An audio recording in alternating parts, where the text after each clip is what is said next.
I'm really happy to be here today to kind of open up the conversation around the role of travel and tourism and put it in the wider context of climate change mitigation, sustainability, and resilience. So to begin, I just wanted to ground us in this word that really defined the spirit of COP30 just a few weeks ago. This word is Mutirão, as has already been mentioned. It's a Portuguese word, but it comes from Indigenous Brazilian origin. And what it means is collective effort.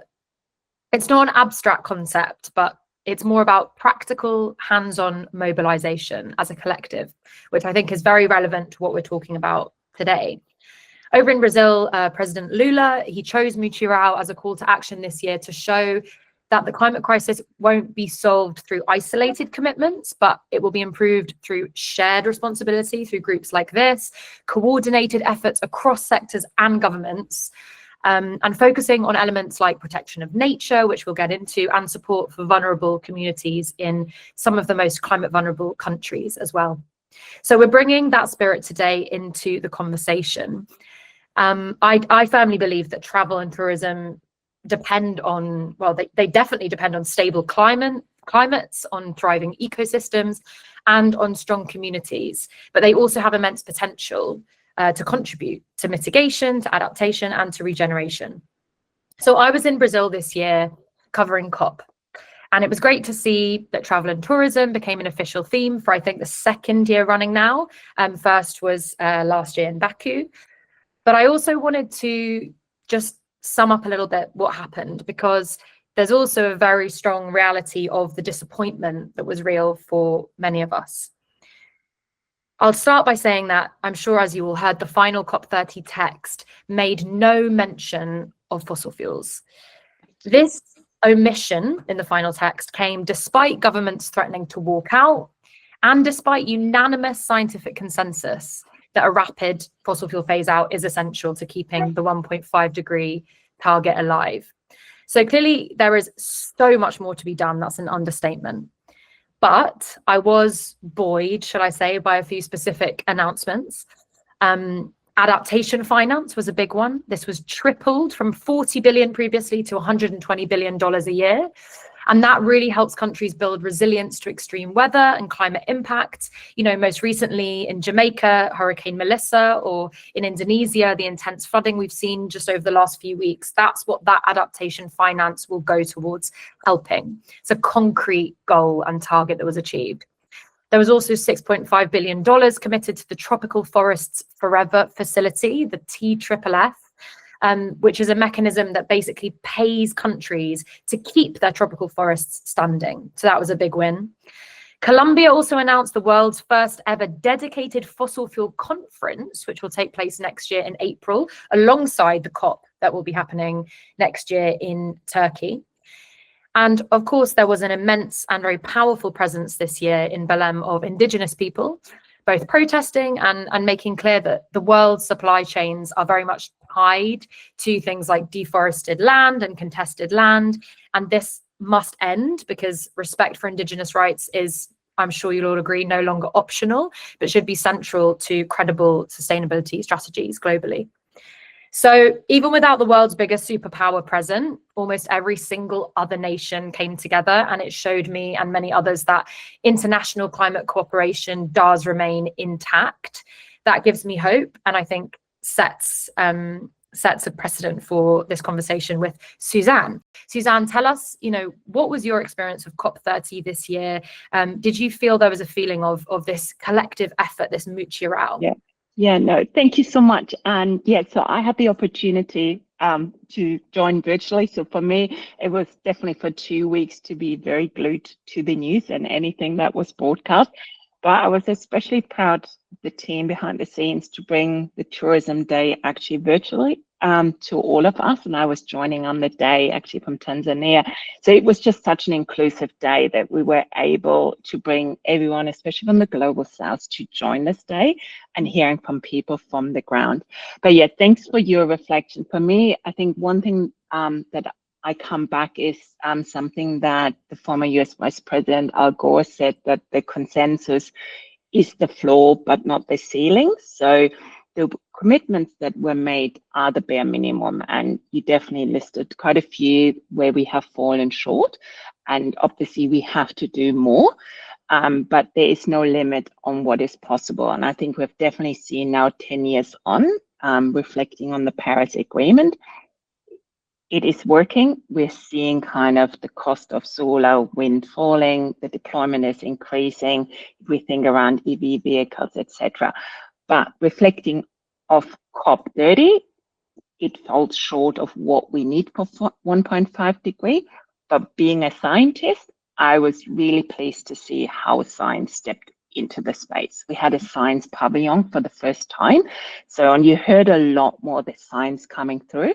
And where I also take, I think, hope, and where I know we're driving momentum faster than probably the politicians are doing it, that we have scientists, we have business, like here as we're coming together, in civil society, because we are actually driving the momentum. And despite all the geopolitical turbulence that we're seeing in the world, and that keeps people occupied, we still reaffirmed the nations around the world that we do want to fight for our planet and that we want to look after our planet. So that Mutirão, which I don't pronounce as well as you, but for me, it's really that landmark deal that we're starting to bundling mitigation, finance, trade barriers into that one consensus-based agreement. And also, even though, as you pointed out, we didn't see the inclusion of the phasing out of fossil fuels, but then there are all the other things that happened along the way that, that yes, it was not explicitly named, but then 80 plus countries and business came together and said, no, let's put together a roadmap. So that's a huge win, that we suddenly went from just saying we are raising money, but they're actually really substantial pledges, like, as you point out, the forestation one. Great, but then we also know the Indigenous voice isn't as included in there, but it's still a win to go forward. And the other one that also stood out for me, and it's probably some might wonder why I picked this one, but for me, it's also the Health Pact, that the investment into health is really an important one because it is impacting also us in tourism. If you think of air pollution and how many millions people are dying from it, how it impacts the young and the old, but also if we think of heat waves, and that's a direct impact that we have seen this year in South Europe, that we can't do active holidays around this time. Thinking of our people that work outdoor, that's where tour leaders come in. We are outdoors. So it was really good to see that also that sector is really stepping up. Yeah, I think that's a really interesting point. I haven't seen that talked about very much. So it's great to bring in the health intersection. And I think even for people like me, journalists who are telling stories that come out of COP, for example, health is such a good way to link the travel and tourism sector, as you say, with active holidays, with heat waves. Health is such an important intersection. And I think sometimes that gets lost when we're trying to find lenses to tell the climate story. So that's a really, really nice point. I'll remember health for my next reflection. And so, you know, it's also important to dig into the fact that climate risk is now seen as a business risk. And we have many people on this call, you know, more in the business side of tourism and travel. You know, for you, where are the gaps in climate finance and implementation in terms of what we've seen, and how can companies specifically in the travel and tourism sector really address this?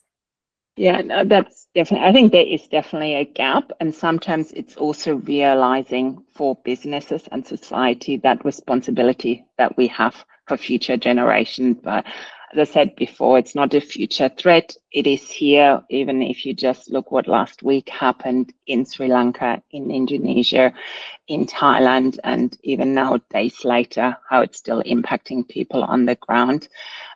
Climate action is definitely a matter of justice. So, and I think that those that are least responsible, and that's the global south, are really bearing the brunt of the floods. And I think that's what we just have seen really playing out last week, and having colleagues in the region, it's very close to my heart too.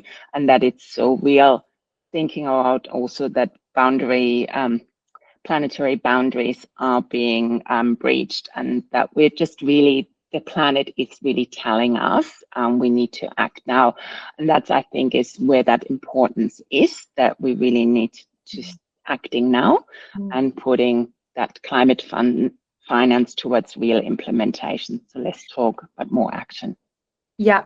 And I know for you that you've emphasized a lot being a scientist yourself, as well as you know, working in travel. Science and data really need to guide the decisions of companies kind of before anything else. Tell us about, I know you went on quite an interesting trip recently with a lot of women working in the STEM world, a global leadership initiative, I think. Tell us about what you learned from that. Yeah, no, very happy to share. And that's actually why I was in Tanzania. So it's called Homeward Bound. It's a non-for-profit founded in Australia but acts globally. And it's about uplifting women and non-binary women with a STEM background to take leadership position, especially in light of the global health, climate, and biodiversity crisis that we're seeing. So it's a one-year program around global leadership, and it's really about the power of science and collaboration to shape the sustainable future we all want to see. So we came together in Tanzania for this summit from around the world. So we were kind of definitely diverse in age, background. It brought us all together that we were STEMmies, but otherwise definitely age and geography is very different in industries we worked in. And I think what I'm really taking away is that deep listening. So much we can learn when we bridge diversity, learning from others, but also coming together. I was the only one from the travel and tourism background, but bringing people together to really learn more about this area, developing project ideas together, how we can together address global challenges, but also knowing that it is about uplifting each other's into leadership positions. And in times when politicians don't believe in science and so much disinformation is, how important it is for businesses, not just academia, but especially businesses, industries, to really kind of support the science, listen to the science, be guided by science, but also really kind of each other to elevate women into leadership positions. And being based in Tanzania this time for the first time, it used to be in Antarctica, so that's where normally the summit happened. But it was really special for us all. We're 67 women in total, so a very big group. But it's kind of being in Tanzania, having that connection to people, to land, seeing the real impact of climate change playing out in front of you. It was 4 degrees above average. The rainy season did not start while we were there. Speaking to the Maasai's, to pastoral women that we visited, speaking about the failed crops, how it has changed during their lifetime, listening deeply to elders, that really brings it to like the role of tourism that can bring to this destination to connect to people, but also that kind of bit of biodiversity that Tanzania has really kind of reconfirmed the protection of land and for the benefit of people and destinations. That sounds like a really inspiring trip, and I imagine that's why a lot of people here do what we do in terms of the listening and sharing and meeting other cultures and learning from each other, but also when it comes to, as you say, kind of like mixing the science with the nature and making sure that we're covering all bases. Just wanted to talk a bit about adaptation and resilience planning, because social justice, the local community lens is so important in the work that you guys all do, and I think that's really important for me from a storytelling perspective as well. Coming back to the importance of local communities and their voices being heard, for you, how do you feel that tourism can play more of a meaningful and impactful role going forward in climate adaptation and resilience planning? Because for me, adaptation and resilience makes me think of building more flood defences or early warning systems for countries, things that are maybe more policy based and more concrete. But in the world that you're in, what is tourism's role here in helping with that adaptation? Yeah, no, that's a really good question. I think definitely what you have pointed out, Maeve. But the other thing I think taking a step back, for me, it's also around we need to have the courage and the shared passion, all of us, for the planet. And I think that's not just us in those leadership positions and for the board, but it's actually how can we make climate action really part of everyone's role. And even when you think in travel tourism, I met incredible leaders on the ground. I met the staff in the accommodation, like how we bring them as part of the conversation so that we guide also their choices on the ground. So it is about stepping back, but also stepping forward is the real must. And definitely it is about having that finance. And that's where I feel really we as a sector need to collectively really show up. And that's so what I said at the tourism day. It's like, is there actually Murando for us, just for our industry? How are we showing up together and really kind of make it meaningful to the destination and the communities, that it really makes sense? And it's also working more together rather business alone. But how can we, as many of us have overlapping suppliers, we're coming together in a destination. How can we go forward working more collaborative together? And again, it's that working together and uplifting each other, which then benefit actually the communities and those people. So for me, it's kind of as COP30 is always that once a year, the guiding light, and where I feel like climate change really becomes big on the news. Everyone, at least those interested, speak about it a lot of in the news, but it's also kind of reinforcing us in our sector. How can we take that action? And the idea is to be bold, to be science informed, and most of all, always grounded around justice and also women empowerment, because I think that's a big part to here is the education of women and girls in that space. Absolutely. And it's interesting you say the media moments when everyone wakes up and goes, oh, climate change, you know, when at a COP or whereas obviously for me, that's what I'm trying to push up the news agenda all day, every day. But it doesn't always win, faced with many other things that have to be covered on the news as well.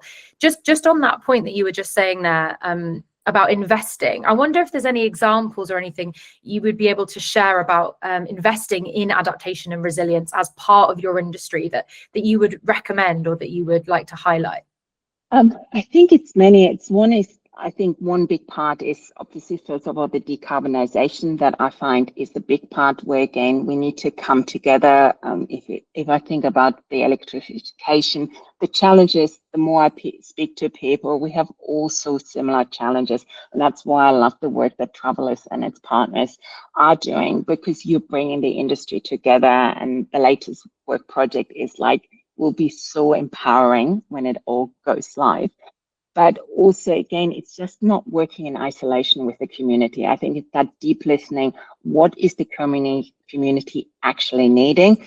But it's also bringing in early, kind of like even when new hotels are built, are we taking climate risk actually at the start into consideration?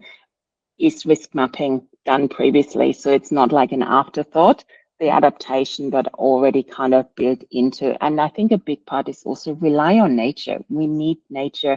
We are in a biodiversity and a climate crisis, but nature actually provides also a lot of the solutions. If we restore land, wetlands can be massive, mangroves. So it doesn't all need to be new technology. It's listening to the elders, listening to the agent with them, thinking about Indigenous or First Nation people. Where I live normally in Australia, there's so much we can learn from them, because they have been really about giving and taking and the way they look after the land. So that's sort of where my thinking is. There's no one solution, but it is around that deep listening, understanding what matters to the destination, to the people, and what can we learn from elders and First Nation people, and then work collaboratively, because if 5 of us come together, it might spark a whole new idea that is something that will help that destination. And combining the new with the old, I love that. That's so needed, rather than siloing them both off in different directions. And are there any destinations or countries you would want to mention that are really pushing for nature positive tourism? Yeah, so I think it's really much, probably I'm still kind of have a lot of energy from the Tanzania trip because I only came back on Saturday this week. But I was just really blown away. It was the first time to this part of Africa. So just seeing sort of their kind of investment into conservation and how much land is actually protected there, and the number of national parks. And I was extremely fortunate with the other 66 women to visit Serengeti, but also the Ngorongoro crater. And for me, the biggest thing I take away is just the coexistence of and the richness of species, especially in the crater, and thinking about it, what can we actually learn from it for us humans? The importance of safeguarding those iconic species and seeing that this tourism is such a cornerstone of tourism in Tanzania, that connection with people on the ground to actually get to know people that are working in that space, but the learning also, like, there's these amazing species and populations that live in a circle of life. It's kind of like they can live together in their way. And I'm always thinking, how much can we actually learn from it as humans, how we actually take care of our planet. That's so nice. Well, Tanzania, I'm going to be looking it up afterwards and hopefully visiting. I did go to Zanzibar quite a few years ago and had an amazing time, spent a bit of time in Tanzania, but I'd like to go again after this. Yeah, definitely recommend. And just the last point I just want to touch on before we hand back to Julie is this idea of tourism as a cultural and an emotional connector, which I think is very important. I mean, for me as a journalist and a storyteller, I find it very important, you know, not to preach, especially in this field. You know, we're all imperfect environmentalists, as they say. You know, we're trying our best, and the sectors of tourism and travel are part of the human experience. We want to experience other places in the world and show our respect, but we, of course, should be very mindful of flying and our carbon footprint. I wanted to mention a short film that I saw recently in The Guardian called Guilt Trip, Pilots Torn Between Fight and Flight for the Planet. And it's about pilots who had literally seen the effects of climate change from the sky. So they saw the Himalayas, they saw the snow melting, go down and down on the mountains. They saw the wildfires in Europe from above. And they come together in this short film in a support group to discuss kind of the impact that this had on their mental health and what to do about it. And I thought it was a really inspiring and beautiful film that was not preachy. And I just wondered what your final reflections are on kind of tourism and travel as a cultural and really an emotional connector for us all. I think what comes to my mind is that emotional connection. I think that it's so deeply personal, and just reflecting on the last 2 weeks and seeing it also in others developing, and those memories, the stories, the encounters, how they can shape you personal, and definitely how much we learned when you sit together during a leadership conference and see a herd of elephants pass by, and you just like what we can take from that, and seeing kind of really kind of getting that cross-cultural understanding, because you have that direct experience about the tradition, languages, and I'm someone that seeks also out the conversation to speak to elders, to Maasai's, and when there was an opportunity, and to just listen deeply to them and see how, like, what tourism brings to them, the positive side, how they see what they can do with that knowledge and the connection. I think listening sounds like it's the kind of symbol of what we've spoken about today, which is really beautiful. I don't think we do enough listening in our day to day. So that's a really nice note to end on. Thank you so much, Susanne. Thank you, Maeve.